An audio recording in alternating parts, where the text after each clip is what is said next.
Yo, what's up？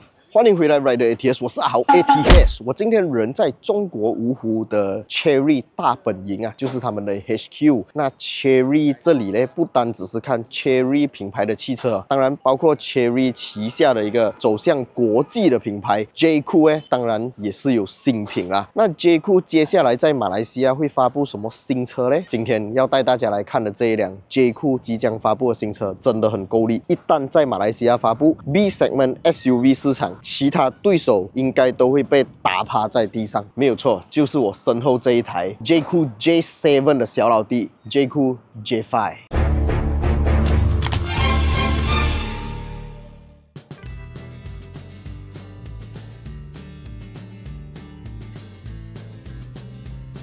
影片开始前，一定要为大家带来一个非常好看的产品，就是来自70迈的 Omni 系列的旗舰新产品 Omni X800。这一台呢是一个 4K 前后双摄行车记录器。这一次的 Omni 跟上一代一样，可以拍摄360度环绕的旋转画面，也就是说，你可以用语音控制的功能，或者用你手机的70迈的 APP 来连接它，控制它旋转左右拍摄，或者直接用语音要求它帮你拍左边、拍右边。或者拍 vlog 都没有问题啊！先进的 AI Motion Detection 2.0 呢，可以更加精确的跟踪。它这一次支援了 WiFi 6 5 GHz 的这个传输速度啊，下载速度是一个非常巨大的提升。所以如果你们想要安装到这个70迈的 Omni X800， 加上前后拍摄的 Dashcam， 影片下方 description 还有留言置顶区那边呢，也可以找到他们的购买链接，点进去就可以查看价钱了啦。那事不宜迟，我们现在进入今天的主题内容啦 ，Let's go！ 眼前这一台就是 J-Cool J5， 哇，老魏，我跟你们讲，这辆车啊，它根本就是一个缩小版的 J7 啊。这台车呢，当然它整个外观的设计元素还是属于比较 boxy 一点点啦，就是四方盒子的那一种设计。然后车身尺寸啊，我在现场这样子看，我觉得它是比 X50 来的更加大台。然后尺寸方面应该是跟 Omoda 5差不多一样啊，可能还会更大一点点。我们首先来看一下它的车头灯哦，这台车的车头灯呢，它是直接把 DRL 跟车头灯组整合在一起，当然不像 J7 那样分开啦。J7 我们可以看到，在上面这一个部分是它的 DRL， 下面这个部分是它的大灯组。那 J5 呢，当然它就省略了一些设计元素，它就简化了整个设计，把 DRL 跟头灯组整合在一起。下面的部分呢，就直接是一个假的进气口，这个地方是没有进气功能的啦，当然也没有什么 aerodynamic 可以把那个风导向轮子的位置。然后前脸部分呢，我们可以看到它的整个设计元素还是跟 J7 长得非常的像尤其是这个水箱护罩，整个就是所谓的瀑布式设计，看起来就是跟 J7 就是一个家族式的设计啦。来到车身侧面，我们可以看到它用的轮胎是来自 Continental 的 Eco Contact 7， 尺寸是235/55R18。这个 Sport Rim Design 我个人就觉得其实还好，不是我的菜啦。车身侧面的这个线条感啊，跟 J7 也是非常的相似啊。不过我们可以看到的就是 J7 呢，在门把手方面是这种内收式的电子门把手啊，也就是讲你解锁这台车过后，这个门把手会往外弹出来。J5 的部分呢，我们可以看到它的门把手呢就跟 J7 不一样了，它就是用这种机械式门把手。我觉得这样子的门把手其实还是属于比较靠谱的啦，用起来也比较有安全感。当然在生产过程中，它的 costing 也会比较小，所以这台车它的卖价肯定是会比 J7 便宜很多。当然我也很期待它的价钱会是多少钱，到时来到 Malaysia 我们一定会第一时间为大家报道。在继续看它的 exterior 之前，我们先来看一下 interior。这一台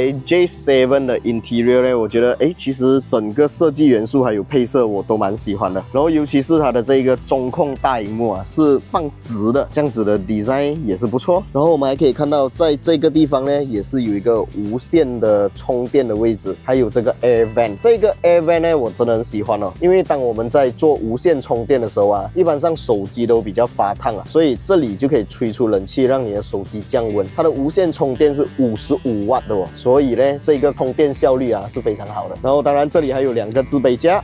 还有一个中央扶手，打开来不确定有没有冷风功能，我是没有摸到 Air Vent 啊，所以很有可能是没有冷风功能的。毕竟 J5 嘛，是 J7 的小老弟啊，功能可能也不会那么齐全。Dashboard 的前面我们可以看到这个是，哇，这个美耶，这个有一些细节在里面耶，好像一些网格状，可是又不是 carbon fiber， 哇，这个漂亮，这个漂亮。然后有冷气出风口啦，手动式的。那相信眼尖的朋友应该有发现到哦，这里排挡杆呢没有排挡杆的，因为它的排挡杆是放在这个 steering wheel 后面啊，就好像它的老大哥 J-Cool Omoda C9 一样啊，是放在这个位置。然后我们来看一下它的椅子哦，它的椅子其实看起来是不会很大张啊，我坐进去体验一下哦。这个椅子虽然讲不会很大张，可是坐在里面我感觉整个支撑还不错的。然后 passenger side 还有电动调节的椅子，我把这个椅子先调到一个我的舒适坐姿。它虽然看起来不大张，可是坐起来支撑性还算可以的。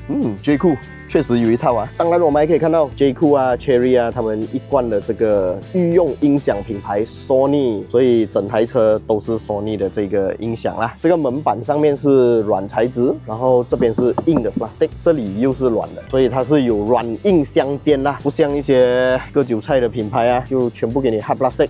既然是 J-Cool J7 的小弟嘛，所以这个车尾部分我们可以看到它的 design 跟 J7 长得还是非常的像。像我身后那边黑色的呢就是 J7， 白色这个就是 J5。然后我觉得它整个感觉是比 J7 设计来的更加的简单简洁一点，尤其是它把这里的一个 reflector 取消掉了，所以看起来会很像有一点空这样子啊。那 J7 的看起来就会更加饱满一点。然后这一台 J5 呢，我们可以看到它的 logo 的位置啊，这边写着 J-Cool 5啊 ，J-Cool 5应该就是 J5 的一个代表啦。然后我们可以看到这个5啊，是一个红色的5，所以会不会有可能它也像 J-Cool J7 一样出一个 Super Hybrid System PHEV 版本，然后 logo 是蓝色的？这个我们大家一起期待啊。这个车尾灯部分哦，我们可以看到 design 方面跟 J7 也是一样，左右连贯式的，可是里面的这个 LED 的排列呢，就变得不一样的方式了。它把那个好像 checker flag 的设计拿掉了，变得更加的简单一点点哦。车底部分相信很多人都很在意，对不对啊？想要看它是 Multi Link 还是多声 beam 呢？这里很明显可以看到这台车是使用 Multi Link， 可是没有4轮驱动系统啊，应该是这个前轮驱动罢了。然后给到 Multi Link 啊，这一点 very good。现在我们来体验一下这辆车的后座。OK， 现在大家看到的就是这一台车的后座，它的椅子是黑色的椅子，然后我有看到就是它有在设计方面做了一些小巧思，就是在椅垫的位置啊有延伸出来，所以这个大腿支撑应该是不错的。冷气出风口方面是一个洞啦，跟 J7 一样，只有一个冷气出风口，这一点就比较可惜一点点啦。如果它可以做到2个冷气出风口的话，应该会更加加分啦。当然，充电孔方面呢，我们可以看到只有一个充电孔，就是 USB Type A， 这个也是有一点点少的让人失望啦。后座的门板方面呢，就 cut cost 了，这个是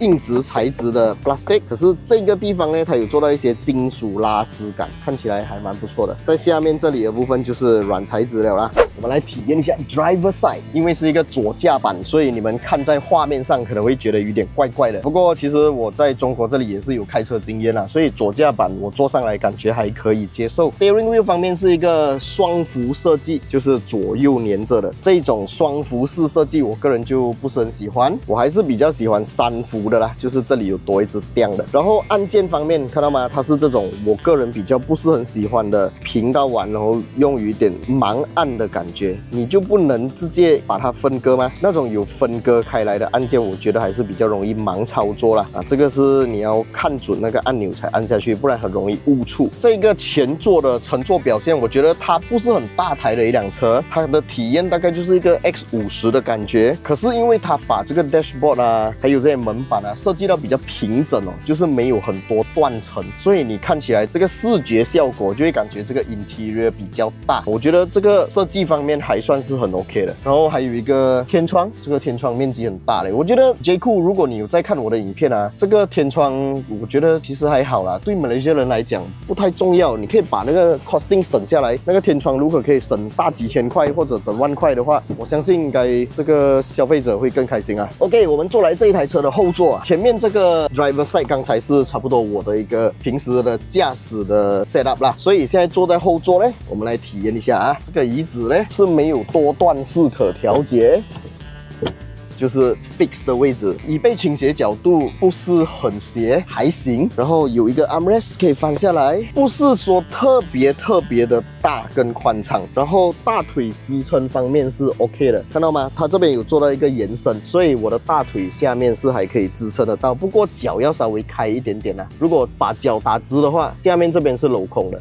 我觉得这个后座还可以，只要这辆车价钱不要太贵，这样子的 interior 的 build quality， 这样子的空间感，我觉得应该是会大卖的。这辆车它可以把马来西亚目前很多 B segment 的 SUV 干掉，因为我讲 interior 的这个 material， 我看得到的东西，还有它的 design， 我摸到的这些东西，比起马来西亚的同级竞争对手来讲的话，这台车确实有给到诚意，所以很期待这台车在马来西亚发布，也很快了。这辆车在马来西亚发布的时间呢，我现在不能告诉大家，但是就是在今年内啦。所以如果你们有兴趣的话，记得一定要继续锁定我的频道 Rider ATH 的 YouTube channel， 还有我们的 Facebook page， 我们的小红书，还有我们的官方网站啊。我们的网站啊、Facebook 啊、YouTube 啊、小红书啊，时常都会发放不同的一些消息哦，所以把它们全都关注起来。那在这一台车发布的时候呢，我们将会第一时间给大家最快还有最完整的消息，当然也包括了这台车的市价报告啦。这台车能不能买，值不值得买，现在我不知道，因为我不懂价钱。接下来我来告诉你们这台车值不值得入手啦。好，今天这一集影片就先讲到这里。喜欢我的影片，不要忘记订阅、按赞，还有分享出去，小铃铛要跟它嘟下去。我是阿豪 ATH， 我们下一部影片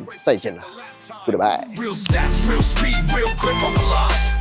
We ain't influencers, we ain't no clowns. But we're a rap, we hold it down. Real test drives, real reviews, no factory scripts. We speak the truth. From Sapine to the streets, push it to the edge. Feel the G-force balance on the razor's edge. Don't talk to me.